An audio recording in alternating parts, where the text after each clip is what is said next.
Hello.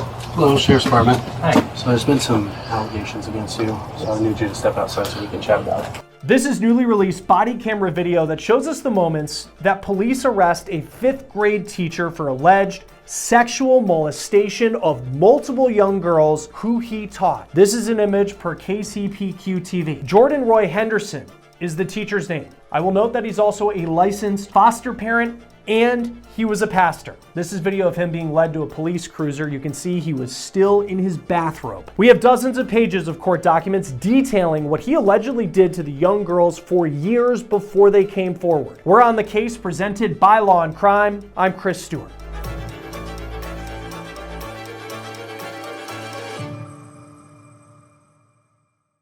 Let's get to this new information we have in a case that involves a former 5th grade teacher who is also a licensed foster parent, a pastor, and a biological parent. He is accused of sexually molesting young girls for years. This is video from King TV in Seattle of Jordan Henderson at a court appearance last year. So we're gonna walk out to the blue car out here, and then we'll chat a bit. This is the body cam video that law enforcement just released to us of the moment that he was arrested in February of last year. The girls who came forward, according to deputies, were first 3 students who were in his 5th grade class. They say that Jordan Henderson had been inappropriately touching them, and not just that year. They say the alleged abuse happened for years, going back to when the girls were in the 4th grade. Now, before we show you what Jordan Henderson said to deputies when he was put in the back of that cruiser, I want to show you specifically what he is accused of according to the dozens of pages of court documents that we just received. The documents show that in February 2024, 2 girls came into a local sheriff's office and they said, quote, "Mr. H has been touching me inappropriately." Court records detail the interviews that law enforcement had with girls who were in Henderson's class, including a girl saying that Henderson put girls on his lap when he read to the class. Another student talks about a time that they were sitting next to Henderson working on a reading assignment when he allegedly put his arm around her and then put his hand high up on her leg. But these allegations, they get even more serious. One girl says that she allegedly saw the 5th grade teacher put his hand on the girl's leg and she heard him whisper to a classmate, quote, "Keep things quiet," and that what was happening was between them. Then there's this one. A girl says that Henderson came up from behind her, gave her a hug, and forced his front against her. She said she could feel his, quote, "boy part." All of these allegations led to deputies eventually arresting Jordan Henderson, and here's the body cam video from that morning. County 317, you on this one?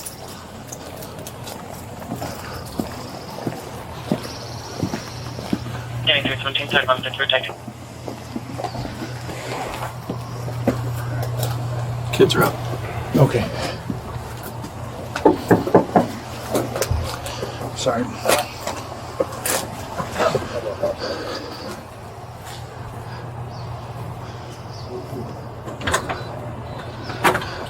Hello. Hello, Sheriff's Department. Hi. So there's been some allegations against you, so I need you to step outside so we can chat about it. Sure. Would you mind if I get dressed? I'd prefer you just throw some shoes on. We can chat outside real quick, and then we can figure that out in a bit. Okay. Totally understand. Just a second, let me put my dog away.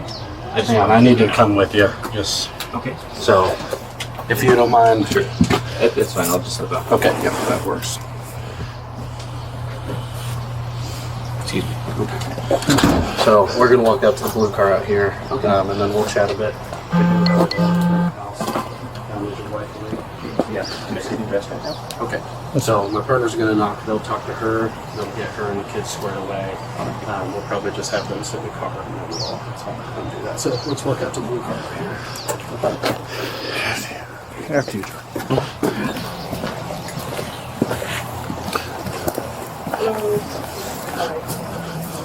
We'll come up after he talks. We'll put in the car. We'll hook him up after he talks. Okay. And we'll put in the car. Another road. You're not wrong. I'm gonna just pat the car down real quick. Just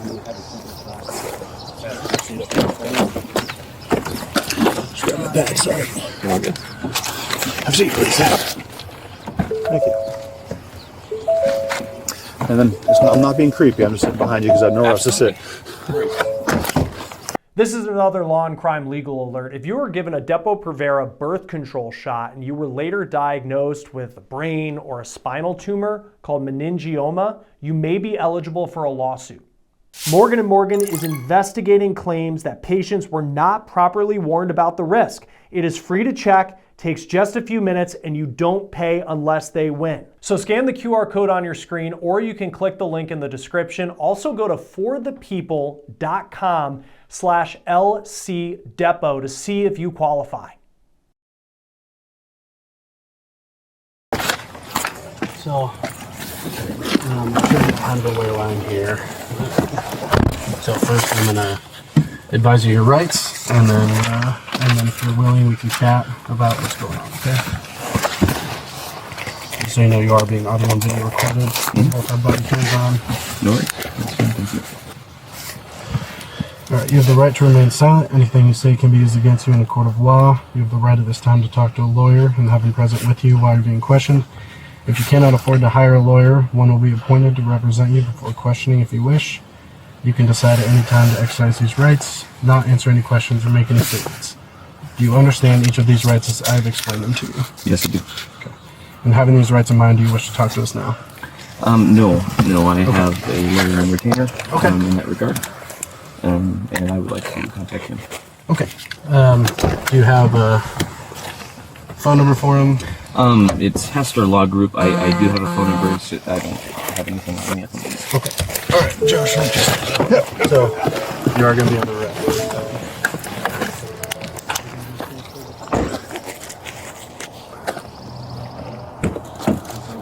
There, or if you want, we can get the phone number out of your phone.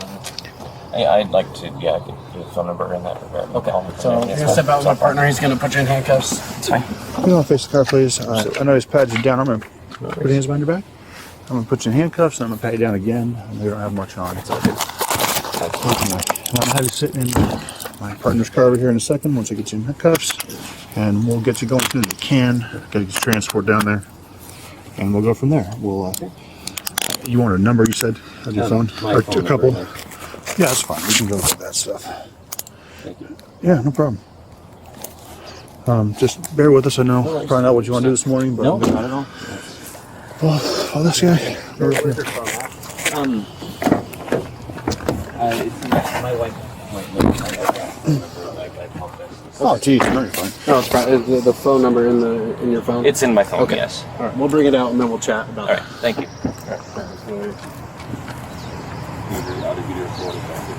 You can see that Henderson seemed somewhat calm as officers read him his rights, and you heard him say that he has a law firm on retainer and that he was not going to say anything more to police. There's another piece of this court document that frankly was chilling to read. Henderson allegedly told a female victim that if she told anybody about the, quote, stuff that was happening, he would come to her house and find her and where she lived. Henderson was arrested in April. He faced 9 charges of child molestation. That was in 2024. As of today in 2025, he is facing a total of 12 charges. Local media reports that a 4th alleged victim came forward accusing Henderson of abuse. This is a picture per KOMO TV in Seattle. Initially, Henderson was released on a $100,000 bond. He was able to post that the day of his arrest. This video, once again, from King TV. But in May 2024, he was arrested again for allegedly violating the conditions of his parole because he allegedly hosted a gathering at his house where children were present. His no contact order had stated that he could only have contact with his own kids. A judge boosted his bond to $750,000. We found court records that show that he was able to post that with a bail bond. He is now awaiting trial. Henderson was also in a leadership position at a local church where his father was reportedly the lead pastor. Look at this screenshot from KOMO TV. This is a post by the church standing by the teacher in the wake of his arrest saying, quote, while some would have you focus on alarm bells and your greatest fears about what you do not know, I want to encourage you with confidence based on what I do know. I know Jordan to be the highest character and quality as a man. He is a great husband, a great father, a great teacher. He and his family have the full confidence and support of our church. Please join us in asking God reveal the full and complete truth regarding these allegations. Again, that's a screenshot from a local TV station, because if you try to find that post today, you won't find it. It is no longer public, or it's been deleted. Henderson has pleaded not guilty to all of the charges. Initially, Henderson was slated for a February trial here in 2025, but court records show his jury trial is expected in July. Joining us now to talk about this case is former sex crimes prosecutor who now investigates cases of sexual misconduct in schools, Dan Shore. Dan, always good to have you on Law and Crime, even when it is for cases that are just as disturbing as this one that's playing out in Washington State. I want to start first. We both looked through the dozens of pages of documents, and you see what these students came forward with to the authorities. What about the allegations stands out to you? Well, I investigate a lot of cases of this type of misconduct with schools. I was also a sex crimes prosecutor for a while. I prosecuted these types of cases. And the theme that I continually see in this case and other cases is a violation of trust, that people trust a teacher to be someone who's supportive and caring for students. People tell their children, listen to your teacher, do what your teacher tells you. And then when a teacher violates that trust and takes advantage of them, especially here in a sexual way, that is extremely hurtful, not just in the short term, but the long-term effects of that I've seen last years and years and sometimes a whole lifetime. So this kind of conduct is extremely dangerous and very disturbing. Yeah, these girls younger than the age of 12. What stood out to me, and I'd like to get your thoughts on it, is there were, of the stories that the girls came forward with to the authorities, like there were cases where he was hugging a student. And I look at that, certainly crosses the line. That's something that teachers in this day and age, it's not something that's seen as appropriate, but that might be a one-off that could just happen. But then eventually it gets to a point where his hand is allegedly on a girl's lap and he's telling her, hey, keep this between us. I mean, how does the progression, it seems like it would be a progression. How does that typically go where it gets to that point where things have gone to a place that's far beyond what would be considered inappropriate? Sure. Well, in these types of cases, you hardly ever see someone allegedly just start touching someone in an intimate area. Almost always there's boundary probing. You mentioned hugs, that type of conduct. Sometimes in other cases, I've seen hand holding. But usually there's an escalation, and the person who's doing this sexual abuse is seeing, what can I get away with? What am I being pushed back at about? And that's why when I train schools on looking for these issues, I think it's really important to pay attention to those issues, because sometimes people will say, oh, it's just a hug, that's innocent. But those are the types of boundary blurring behavior and boundary probing that often leads to sexual abuse. And it's important for people to flag those in an institution, or if they see a colleague doing that, or if you're a parent and you see that happening, that really a lot of caution flags should go up at that time, because those are the precursors to sexual abuse in many cases. You hardly ever just see someone just come out and start touching someone in a sexual way. And I wonder too, because this had gone on allegedly since the girls were in the fourth grade, and apparently he had taught fourth grade as well, and then he was a fifth grade teacher when these allegations came forward and he was arrested. We'll talk about the body cam in just a moment, but I just wonder in these cases, how does someone not know? How does another teacher not see what so many girls in the class were seeing? It's hard to know in this specific case because we don't have all the details, but in similar cases, I think there are a few things. One is people tend to trust their colleagues, and they often think the best of intentions when they see a hug or some other conduct that they think might be on the line. And often you don't want to be the one to report it and say there might be sexual abuse, because then there's a fear of retaliation. There's a fear that you're going to get someone who's a trusted colleague in trouble. And a lot of people, unfortunately, not just in educational institutions, but elsewhere, feel, I just want to do my job, not get in trouble, not rock the boat, and go home to my family.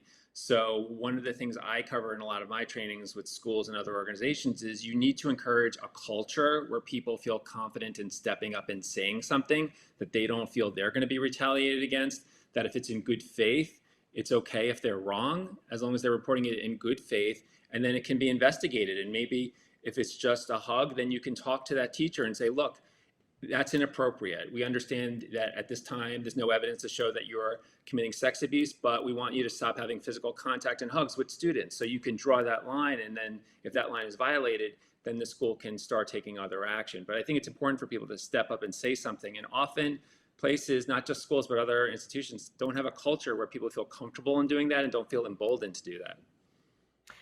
When you look at the body cam video, obviously it happened in the morning. He's still in his bathrobe. You also hear the officers recognize that there were children in the home. He was a licensed foster parent and also a dad.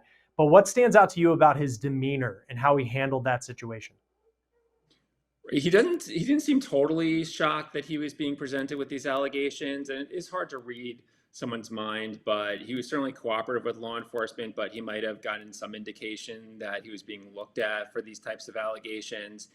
And I mean, that's what I see. And I thought the officers handled it very well. They were respectful. They were clear about why they were there. They took proper safety precautions. He asked if he could go get dressed. He was in a bathrobe, and they said, well, if you do that, they'd prefer he didn't. Anything he did inside, they were going to have to follow him, because officers often face someone going for a weapon or fleeing or something like that. So I thought they handled it really well.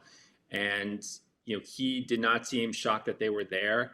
I think most of us, if we had officers just show up at our door telling us that they were investigating us and arresting us, we would react in a more surprised way, but I don't want to read too much into that. Yeah, because there's, from what we understand, from what I read in the court documents, that was really the only interaction it appears that they had with this teacher. And I believe the arrest happened a couple weeks after these girls had come forward, so they did some investigating and then move forward. How often is it that the person you're arresting in these cases, and in this case a teacher, has no idea that there's been an investigation for the last couple of weeks with students who've come forward? Well, if someone did commit the crime, and obviously he's innocent until proven guilty, but if you did commit these acts, then you probably are going to know what law enforcement's there about, right? If you've been touching students inappropriately and they say then you're not shocked that someone is coming to you about it. If someone has never done that at all, then maybe you're more surprised when you're being confronted about that.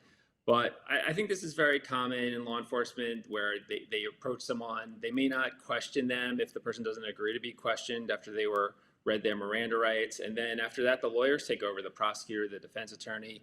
And often in those cases, there's some plea negotiation, exchange of evidence, but there's not a discussion with the defendant about what happened, because they have the right to remain silent.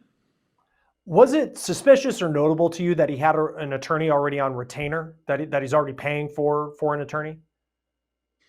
It's unusual. I wouldn't say suspicious, because I never want to cast a negative view on someone for having an attorney. People have the right to have an attorney, but it's certainly unusual. I mean, most of us don't have an attorney on retainer for a possible criminal offense. But if this had been investigated for a couple of weeks, maybe he did have some inkling that there were reports about him, and word spreads fast in an organization. And I think it's smart for any individual, whether they're guilty or not, if you find out that you're being investigated for something as serious as this, to quickly get an attorney available. So on a moment's notice, if you are arrested, they can join you and talk to you and protect your rights. So whether or not he committed these acts, certainly the fact that he was being investigated might have been known to him, and then you have to get an attorney. These girls who came forward, there were 4 people at this point who have come forward, girls under the age of 12, who give this testimony of what happened.